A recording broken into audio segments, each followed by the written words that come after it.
ningependa kujua Bwana Suleiman, kama wewe tutarajie kukuona ukigombania nafasi yoyote katika uchaguzi unaokuja kama mwakilishi ama mbunge kupitia chama chako? Bila shaka.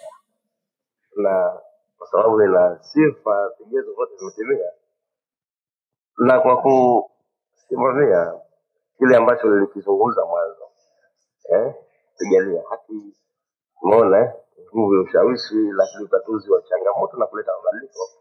Nikisema nikinyuma, maana yake ni kuwapa nafasi ambao naamini wakati mwingine hawana uwezo, wameshindwa kutatua changamoto, wakati mimi naweza kuwa mbadala wa kuzitatua changamoto. Kwa hiyo mimi biiznillah tunalia hiyo ya kugombea ubunge wa jimbo la Mtambwe kupitia chama cha ACT Wazalendo biiznillah.